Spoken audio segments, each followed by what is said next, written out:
Strategic Commander Nam Tae-hyun stood in the war room deep beneath the Swiss mountains. The room had been built 50 years ago when Earth first joined the Galactic Council. Back then they thought they might need to hide from alien invaders. They never imagined they would need to hide from their own government. The walls were covered with screens showing ship movements across the solar system. To anyone watching from outside, it looked like Earth was preparing to surrender. Transport ships were being loaded with supplies. Military vessels were powering down their weapons. The planetary defense grid was switching to maintenance mode. It was all a lie. "Status report," Nam Tae-hyun said to the room. Engineer Kim So-young looked up from her workstation. She had dark circles under her eyes from working 18-hour days for the past week. "Ghost Fleet is ready. All 12 stealth cruisers are loaded with our best weapons and hidden in the asteroid field. The Vorthax scanners won't see them until it's too late." Intelligence Officer Lim Jun-seo cleared his throat. "Sir, we have a problem. Our sources inside the Council say the Vorthak are bringing a bigger fleet than expected. 300 ships instead of 50. Nam Tae-hyun nodded. They had known this might happen. The Vorthak were careful people. They didn't trust anyone, especially not humans. "What about our other preparations?" "Phase 1 is complete," Kim So-young reported.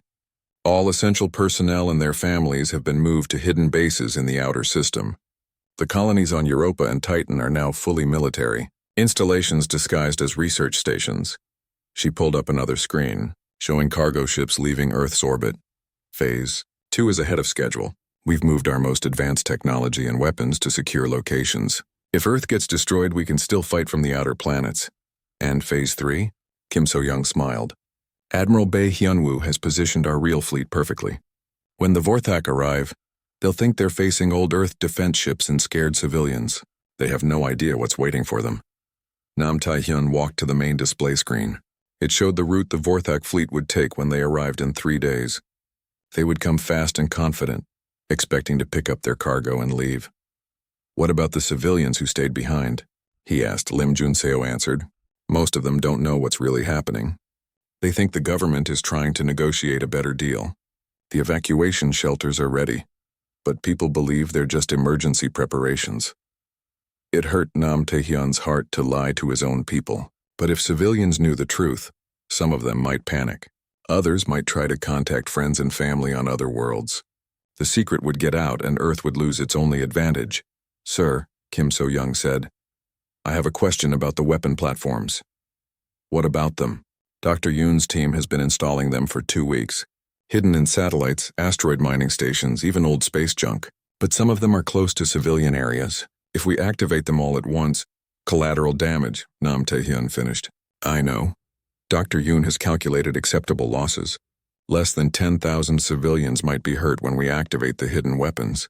Compare that to 4 billion people being shipped off to slave colonies." The room went quiet. Everyone understood the math, but that didn't make it easier. Kim So-young turned back to her screens. "The new FTL drives are ready. If we need to run, our fastest ships can outrun anything the Council has." "We're not running," Nam Tae-hyun said firmly. "Earth is our home. We make our stand here." On the other side of the solar system, Captain Oh Seung-min was making final checks on his stealth fighter. It looked like a normal Earth patrol ship from the outside, but the inside was packed with technology the Council had never seen. "Quantum torpedoes loaded," his weapons officer reported. "Cloaking system at full power. Phase shifters operational." Oh Seung-min had been chosen to lead the first attack wave because he was good at thinking fast. When the shooting started, there wouldn't be time for long discussions or careful planning. "Remember," he told his squadron over the comm system, "we hit the command ships first. Take out their ability to coordinate, and the rest of the fleet will be confused and scared." His second-in-command, Lieutenant Park Min-jung, responded from her own fighter. "What if they surrender?" "They won't," Oh Seung-min replied. "The Vorthak don't believe in surrender. They think smaller species should be grateful to serve them." He thought about his own family. His parents had lived through the early days when Earth first met aliens. They had been so excited to learn that humans weren't alone in the universe. Now their grandson was preparing to kill those same aliens. The universe was a funny place. Back on Earth, communications specialist Anya Jin was working in a bunker in South Korea. Her job was to control all the information going in and out of the solar system. When the fighting started, she would make sure no one could call for help. FTL communication jammers are in position, she reported to her supervisor. When I activate them, nothing gets in or out except what we want. She had spent years studying Vorthak communication protocols. She could make their messages say anything she wanted. When High Command on the Vorthak homeworld tried to contact their fleet, they would hear reports that everything was going according to plan, until it was too late to send reinforcements. "Ma'am," her assistant said, "what about the news reporters? They're asking a lot of questions about the ship movements. Tell them it's a military exercise. Joint training with Council forces. Give them some pictures of our old ships and let them think those are our best weapons." The reporters would file their stories, and the galaxy would see what appeared to be Earth's pathetic attempt to look strong. No one would guess the truth until the real weapons started firing. Dr. Yoon Da-eun was in her laboratory, making final adjustments to humanity's most secret weapon. She called it the solar web, and it had taken 10 years to build.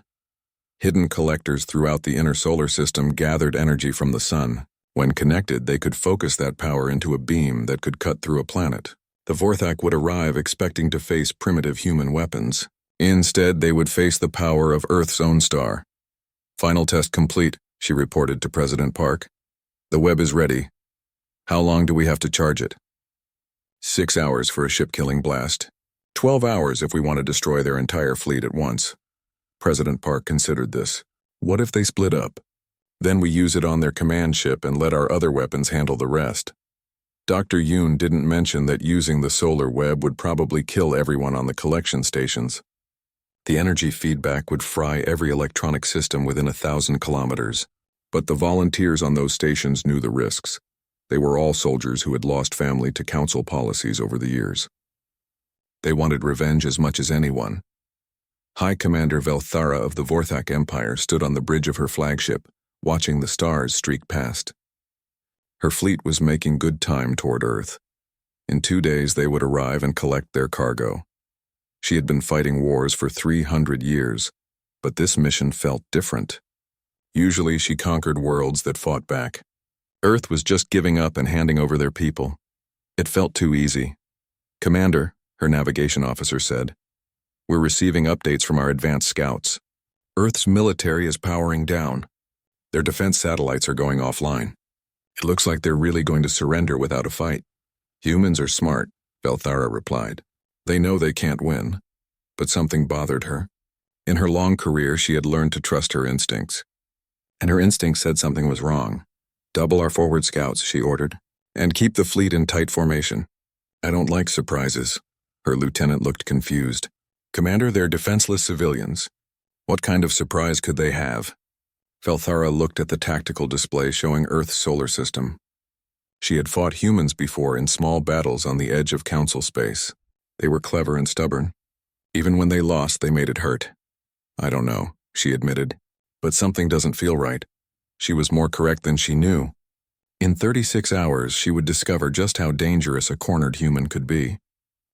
Captain Han-Sol Kim floated near the main window of Earth Defense Station Luna 7, watching the stars.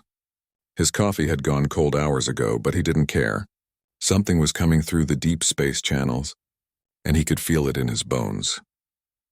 The message arrived at exactly 0347 Earth Standard Time. The alien symbols filled his screen, and the translation software worked quickly. Han-Sol read the first line and felt his stomach drop. He read it again, hoping he was wrong. He wasn't. "Commander Park to the bridge, emergency protocol," he said into his communicator. His voice stayed calm, but his hands shook as he sent the message to Earth. Down on Earth, Ambassador Lee Min-ho sat in his office in New Geneva, reading the same message.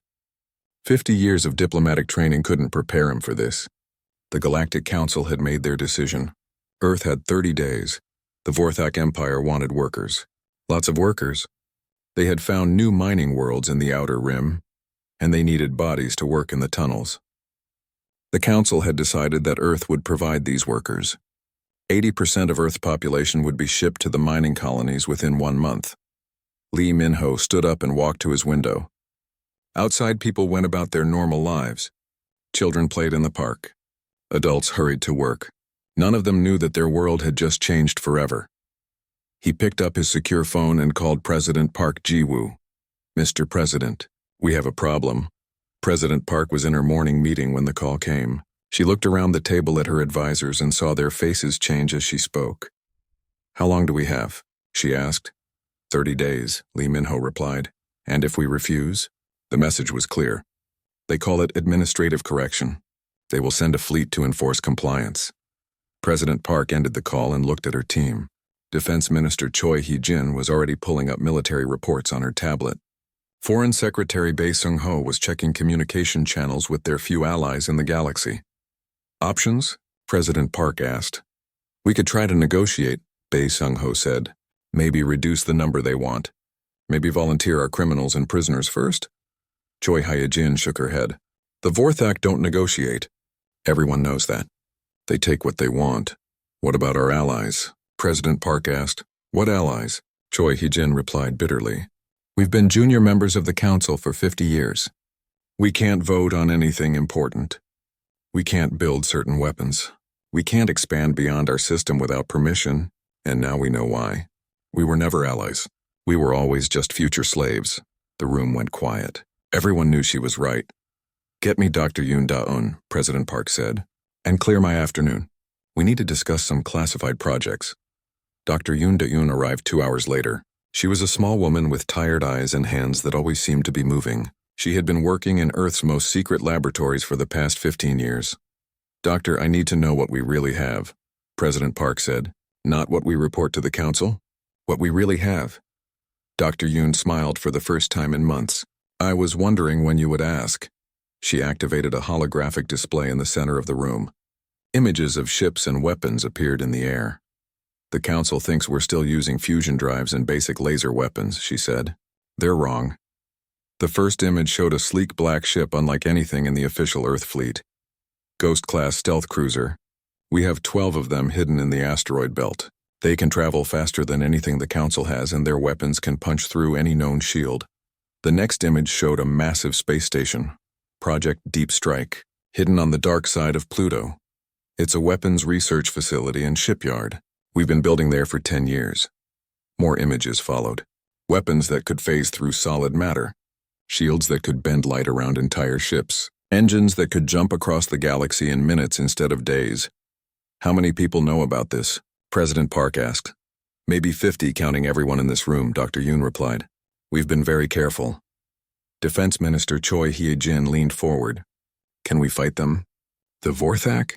"Yes, their technology is impressive, but it's old. They rely on size and intimidation. We've built our ships to be fast and smart." "What about the entire council?" Dr. Yoon paused. "That would be harder, but we have advantages they don't know about." President Park stood up and walked around the table. Everyone watched her think. "They want 80% of our people," she said finally. "They think we'll just hand over our families and children like cattle." She stopped walking and faced the group. 50 years ago, we joined the council because we thought it meant we'd be part of something bigger, something better. We thought we were becoming citizens of the galaxy." Her voice grew harder. "Instead, we became livestock. Well-fed, comfortable livestock, but livestock all the same." She looked at each person in the room. "Dr. Yoon, how long would it take to prepare our real fleet for combat?" 2 weeks if we work around the clock. Do it. And I want every weapon, every ship, every advantage we have ready to use." "Ma'am," Bae Sung-ho said carefully, "if we fight the council, there's no going back." "There's already no going back," President Park replied. "They've made that clear. The only question is whether we go as slaves or as something else." She walked back to her chair but didn't sit down.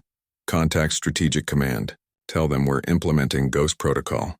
And get me a secure line to every colony ship and research station we have outside the system. If this goes badly, I want our people scattered across the galaxy."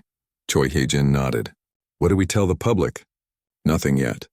Let them enjoy their last few days of normal life, but start quietly moving essential personnel and their families to secure locations." As the meeting broke up, President Park pulled Dr. Yoon aside. "Doctor, I need you to understand something. We're not just planning to defend ourselves. If the council wants to treat us like animals, we're going to show them what happens when you corner a dangerous animal." Dr. Yoon nodded. "What do you need?" "I want weapons that will make them afraid to ever threaten Earth again." "Can you do that?" Dr. Yoon's tired eyes suddenly looked very bright. "Mr. President, I've been waiting 15 years for you to ask me that question. That night, Hansol Kim watched from his station as small ships began moving through the outer system. Most people would think they were routine supply runs. But Hansol knew better. Earth was preparing for war. He thought about his family down on the planet, his wife Sujin and their 2 children. The council wanted to take them away to work in alien mines until they died. Hansol had been a soldier for 20 years. He had fought pirates and rebels. But this was different. This was personal. He opened a secure channel and began sending orders to ships across the system. In 72 hours, the galaxy would learn that Earth was full of surprises. The Vorthak fleet dropped out of faster-than-light travel at the edge of Earth's solar system exactly on schedule. High Commander Velthara watched her sensors as they swept the area ahead. Everything looked normal. Earth's defense platforms were powered down. Their patrol ships were retreating toward the inner planets. Just as the intelligence report said, her tactical officer noted. They're not even trying to fight. Velthara nodded, but she still felt uneasy. 300 ships was a lot of firepower to collect slaves who weren't resisting, but the council had ordered overwhelming force and she always followed orders. Send the message, she commanded. Tell Earth we're here to collect our cargo. The message went out across all frequencies. Admiral Bae Hyunwoo received it aboard his command ship in orbit around Mars. To the Vorthak, his ship looked like an old Earth cruiser with basic weapons and weak shields. They couldn't see the advanced technology hidden inside its hull. This is Admiral Bae Hyunwoo of Earth Defense Command, he replied. We are prepared to comply with council orders. It was the signal everyone had been waiting for. Deep in the asteroid belt, Captain Oh Seung-min powered up his stealth fighter. Around him, 11 other ships did the same. Their engines made no sound and gave off no heat signature. To enemy sensors, they were invisible. Ghost Squadron, this is Ghost Leader, Oh Seung-min said quietly. Target the command ships first. Make every shot count. His ships slipped through the asteroid field like deadly shadows. They had been practicing this attack for months, but practice was different from the real thing. On Earth, Dr. Yoon Da-yoon watched her screens in the underground bunker. The solar web collectors were charging, drawing power from the sun itself. In 4 hours, she would have enough energy to vaporize half the Vorthak fleet, but they couldn't wait 4 hours. Web at 30% and climbing, she reported to Strategic Command. Will that be enough? Nam Tae-hyun asked. Enough to kill their flagship, yes. Enough to scare the rest of them. Dr. Yoon smiled coldly. Sometimes fear is better than death. The Vorthak began landing operations on schedule. Transport ships descended toward Earth's major cities. Velthara watched from orbit as her troops prepared to load the first batch of humans. Everything was going perfectly. Too perfectly. Commander, her communications officer called out. I'm getting strange readings from the outer system. Some kind of energy buildup near the sun. Solar flare activity, Velthara replied without looking. The human star is unstable. Yes, Commander, but the explosion came without warning. Oh Seung-min's quantum torpedoes hit 3 Vorthak cruisers simultaneously. The weapons phased through their shields as if they weren't there, then detonated inside their engine rooms. The ship simply vanished in balls of brilliant fire. What was that? Velthara shouted. Before anyone could answer, more explosions erupted across her fleet. Ships that had been perfectly safe suddenly found themselves under attack by enemies they couldn't see. Ghost Squadron, targets eliminated, Oh Seung-min reported calmly, moving to secondary positions. Commander Jang Min-jung was watching from the command center of a hidden weapons platform, disguised as a broken satellite. Her finger hovered over the firing controls. Web charging at 60%, Dr. Yoon's voice crackled over the comm. Ready for limited strike. Do it, came President Park's voice from Earth. Commander Jang pressed the button. Every solar collector in the inner system focused its energy on a single point in space. The beam that emerged was brighter than lightning and hotter than the surface of the sun. It crossed the distance between Mercury and Earth in seconds. Velthara's flagship never had a chance. The beam hit the massive ship dead center and kept going. For a moment the ship's shields held, then they collapsed, and the solar web punched through armor that could stop nuclear weapons like they were made of paper. The flagship exploded so violently that nearby ships were damaged by the shockwave. Impossible, Velthara whispered. She was floating in an escape pod, watching her command ship burn. Around her, the Vorthak fleet was in chaos. More human ships were appearing from hiding places throughout the system. They moved faster than anything in the Vorthak fleet and hit harder than weapons twice their size. "All ships, defensive formation," she ordered. "Return fire on any target you can see." But the human ships were hard to target. They appeared, fired, and vanished again before the Vorthak could respond. It was like fighting ghosts. Communications specialist An Ye-jin activated the jamming system. Suddenly, the Vorthak fleet couldn't talk to each other or call for help. Their communications were filled with static and false signals. "Command ship destroyed," she reported happily. "They're flying blind." Strike Team Leader Ryu Dong-hyuk led his boarding teams onto a Vorthak transport that had landed near Seoul. The alien troops inside were confused and scared. They had been told they were collecting surrendering slaves, not fighting a war. "Surrender and you'll be treated as prisoners of war," Ryu announced in perfect Vorthak. He had been studying their language for years. Some of the aliens threw down their weapons. Others tried to fight. It didn't matter. Ryu's team had been training for this mission since they were children. They moved through the ship like a storm, capturing or killing every enemy they found. Similar scenes played out across Earth as human special forces teams attacked every landed transport. The Vorthak had expected to face frightened civilians. Instead, they found themselves fighting Earth's best soldiers. In space, Admiral Bae Hyun-woo revealed Earth's main battle fleet. Ships that had looked old and weak suddenly deployed advanced weapons and armor. Their true capabilities had been hidden under fake hull plating and disguised systems. "All ships, attack pattern Alpha," he commanded. Earth's warships spread out and began systematically destroying the Vorthak fleet. They used weapons the aliens had never seen before. Beams that could slice through multiple ships, missiles that could think for themselves, shields that reflected enemy fire back at its source. Velthera tried to rally her remaining ships, but it was hopeless. The humans had turned her trap into their victory. "Send a message to the Council," she ordered desperately. "Tell them Earth has secret weapons. We need reinforcements." But no message got through. An Ye-jin was controlling all communications now. When the Vorthak tried to call for help, she sent fake replies saying everything was under control. Captain Han Sol. Kim watched the battle from his station near Luna. The Vorthak fleet that had arrived to collect human slaves was being destroyed, ship by ship. It was the most beautiful thing he had ever seen. "Station defense to all Earth ships," he broadcast. "The outer system is clear. No Vorthak survivors detected." He thought about his wife and children, safe in a bunker on Earth. They would never have to work in alien mines. No human would. Dr. Yoon watched her power readings climb higher. The solar web was still charging, drawing more energy from the sun every second. She could destroy the rest of the Vorthak fleet right now if she wanted, but President Park had other plans. "Dr. Yoon, hold fire. We want survivors to carry a message back to the Council." "Understood, ma'am." The battle was over in 3 hours. Of 300 Vorthak ships, fewer than 50 escaped. They limped away at maximum speed, carrying news that would shock the galaxy. Velthera sat in her damaged ship, staring at the tactical reports. Earth's military had destroyed her fleet using weapons that shouldn't exist. Humans were supposed to be primitive. They were supposed to be weak. How? She whispered. How did they hide this from us? Her surviving officers had no answers.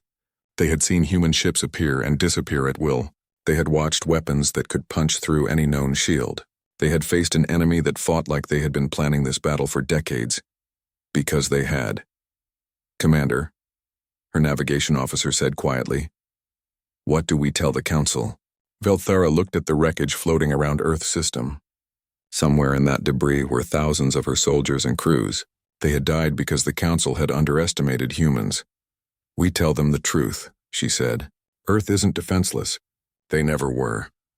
The message that reached the Galactic Council 12 hours later would change everything. The humans weren't asking for mercy or trying to negotiate. They weren't begging for their lives or offering to surrender. They were sending a warning. The message was simple.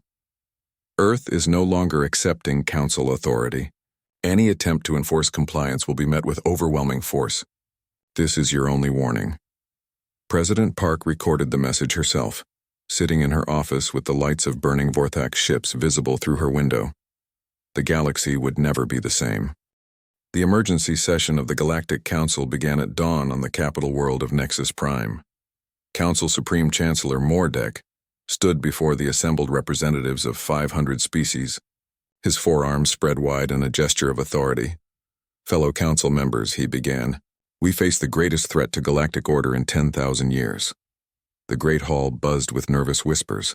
News of Earth's victory had spread across known space in just 3 days.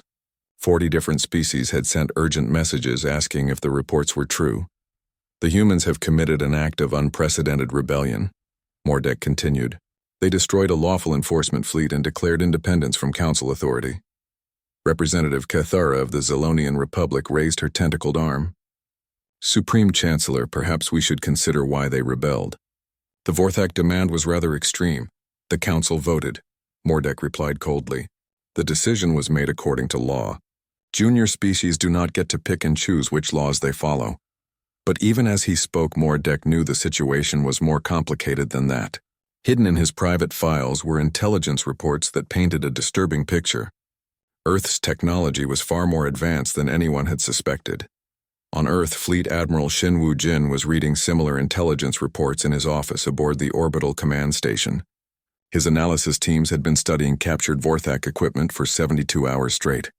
"Their technology is actually quite good," Dr. Ko Yunbi reported. She was Earth's leading expert on alien engineering. "But it's also very old. They've been using the same basic designs for centuries. Why haven't they improved?" Admiral Shin asked. "Because they haven't had to. The Council maintains peace by keeping everyone at the same technological level. No one develops new weapons because no one needs them."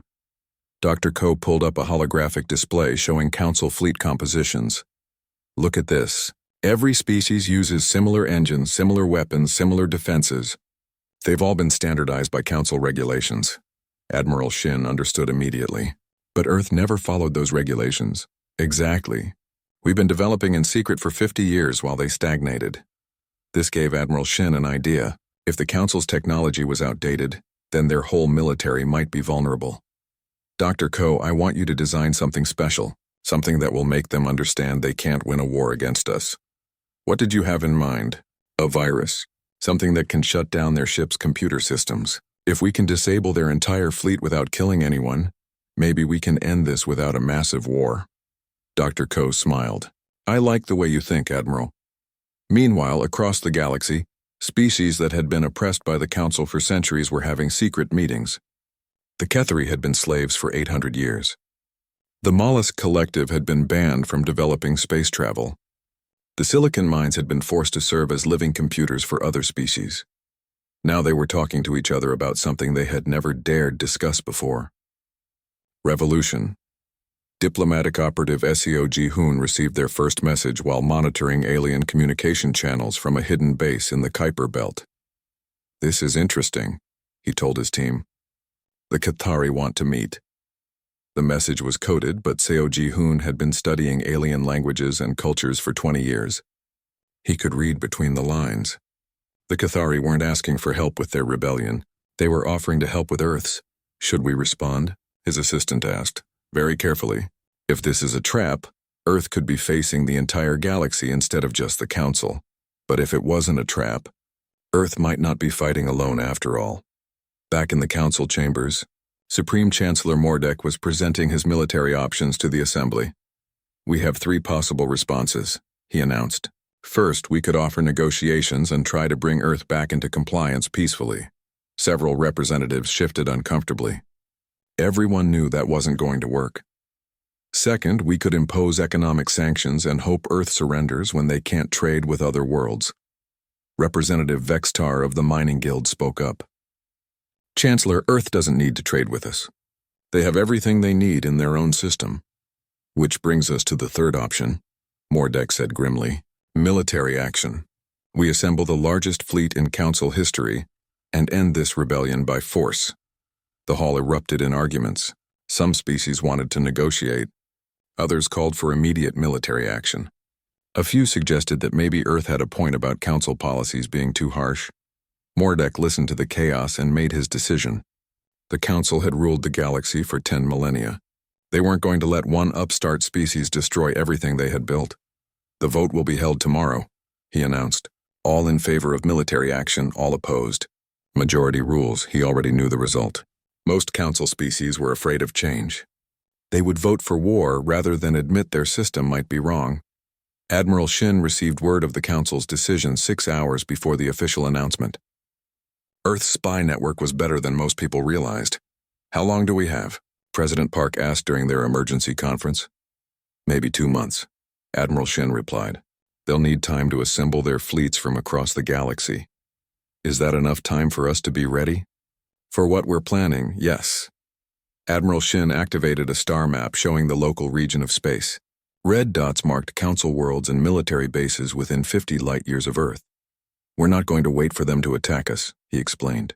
We're going to hit them first, fast and hard. President Park studied the map. How many targets? 47 major installations. Military bases, supply depots, communication arrays. If we can knock out their infrastructure, their big fleet will be stranded without support. What about civilian casualties? We'll target military installations only. But ma'am, some of these bases are on populated worlds. There might be collateral damage. President Park was quiet for a long moment. Starting an interstellar war was not something any leader wanted on their conscience. Do it, she said finally. But make it clear we're only targeting military assets. Any species that wants to surrender or stay neutral will be left alone. Dr. Ko Yoonbi worked around the clock to perfect her computer virus. She called it the Logic Plague, and it was designed to be absolutely devastating to Council systems. The beauty of it, she explained to Admiral Shin, is that it doesn't just shut down their computers. It makes them work backwards. Their weapons target their own ships.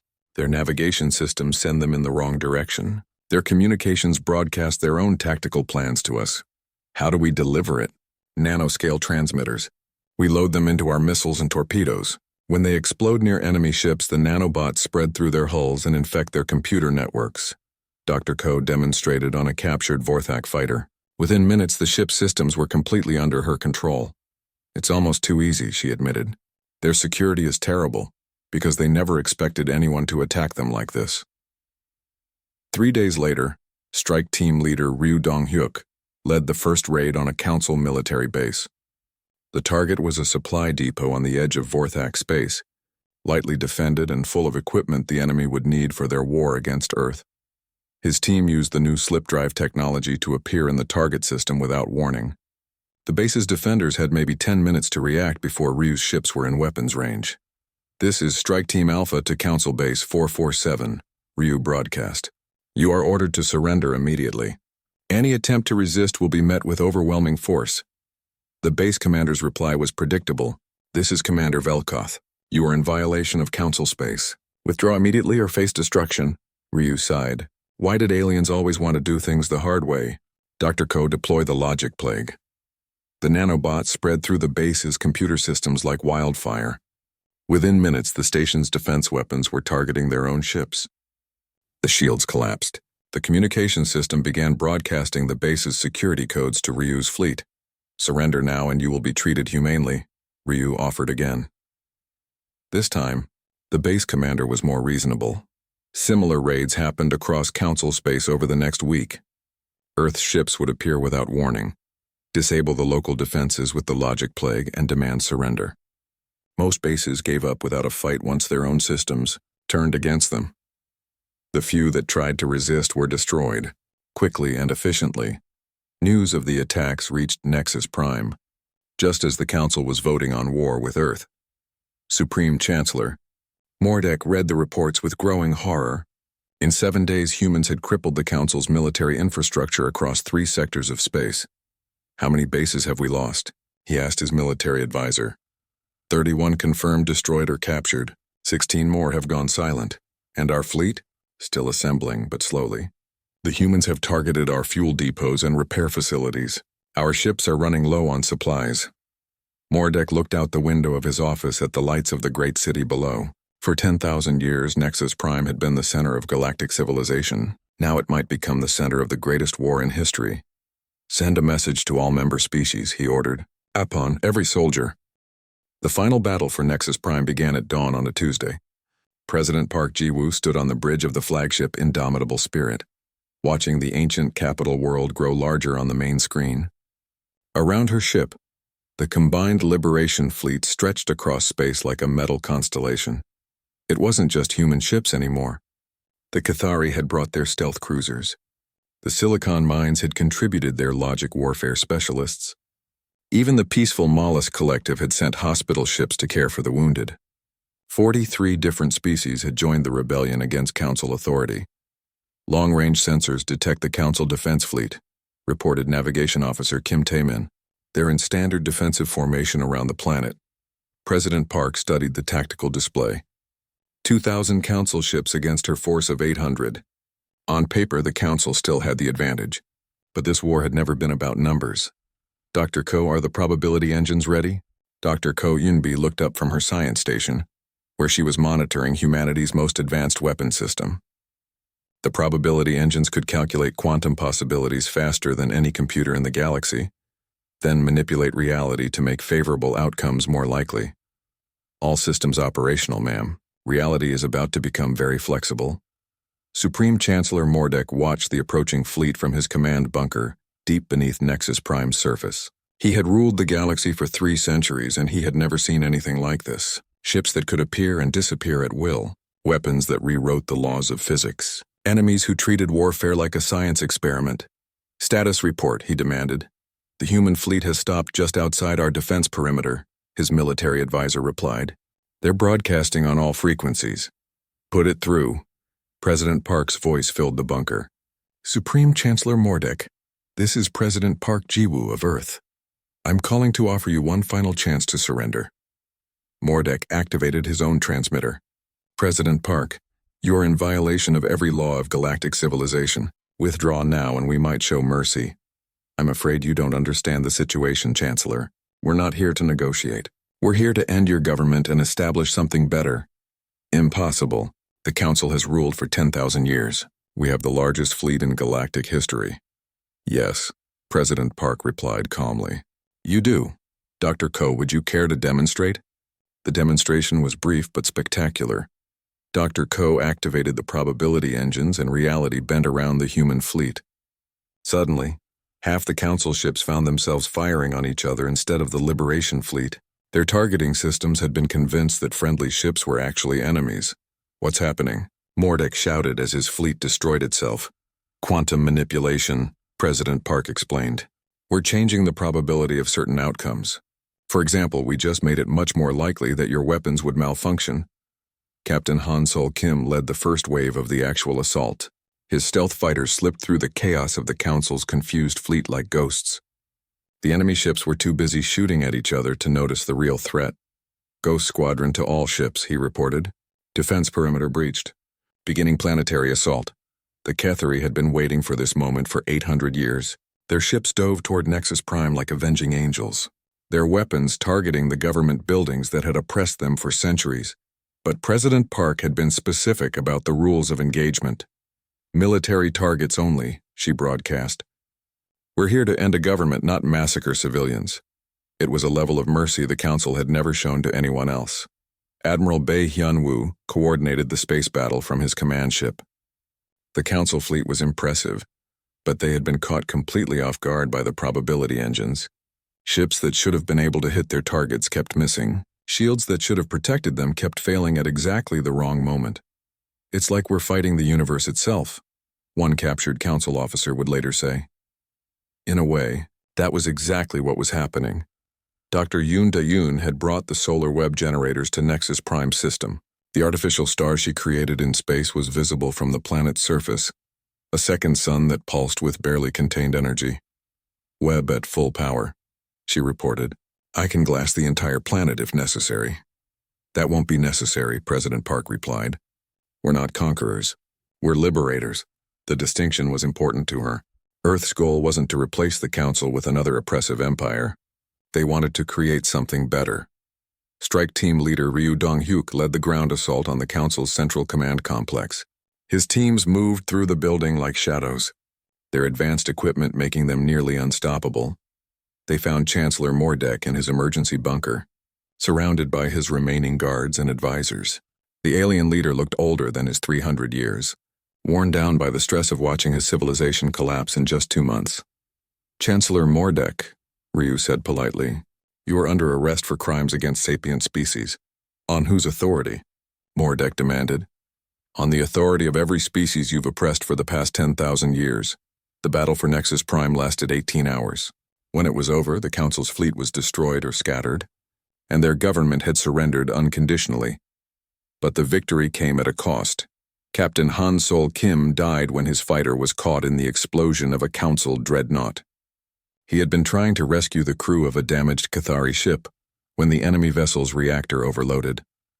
Dr. Yoon Da-eun was killed when saboteurs destroyed one of her solar web control stations. She stayed at her post to ensure the web didn't discharge randomly and destroy friendly ships. Hundreds of humans and their alien allies died in the final battle. They were remembered as heroes who gave their lives to free the galaxy from oppression. President Park stood in the ruins of the Council chambers 3 days after the battle ended. The Great Hall where 500 species had once bowed to Council authority was empty now, its ceiling open to the sky. "What do we do now?" asked Admiral Bae Hyun-woo. "Now we build something better," President Park replied. The Galactic Liberation Alliance was founded on the principles of equality, democracy, and mutual cooperation. No species would be allowed to dominate others. Decisions would be made by vote, with each world getting an equal say regardless of size or technology. It wasn't a perfect system. There were arguments and disagreements and mistakes, but it was better than what came before. Some former Council species struggled with the new reality. The Vorthak, in particular, had trouble accepting that they could no longer take whatever they wanted from smaller civilizations. But most species adapted quickly to freedom. Trade flourished without Council restrictions. Technology advanced rapidly as species shared knowledge instead of hoarding it. Art and culture exploded across the galaxy as different civilizations learned from each other. President Park served as the Alliance's first elected leader, but only for one term. She believed power should rotate regularly to prevent any one person or species from gaining too much control. "We didn't fight a war just to become the next oppressors," she explained in her farewell address. Admiral Bae Hyun-woo established the Alliance Defense Force, a volunteer military organization dedicated to protecting member worlds from external threats. Unlike the Council's enforcement fleets, the ADF existed only to defend, never to conquer. The former Council capital of Nexus Prime was rebuilt as New Geneva Station, a neutral meeting place where representatives from across the galaxy could gather in peace. The station's motto, inscribed in over 200 languages, was simple: all voices heard, all species equal. 20 years later, Ambassador Lee Min-ho stood in the same observation deck where President Park had once watched the battle for galactic freedom. He was older now, his hair gray and his face lined with years of diplomatic service. A young human intern approached him with a question. "Ambassador, do you ever regret what happened? All the death and destruction?" Lee Min-ho considered the question carefully. Outside the station's windows, he could see ships from dozens of species docking peacefully. Trade vessels and exploration craft and passenger liners, all traveling freely through a galaxy without borders. "The Council existed for 10,000 years, he said finally. "In all that time, they never built anything like this station. They never created a place where all species could meet as equals."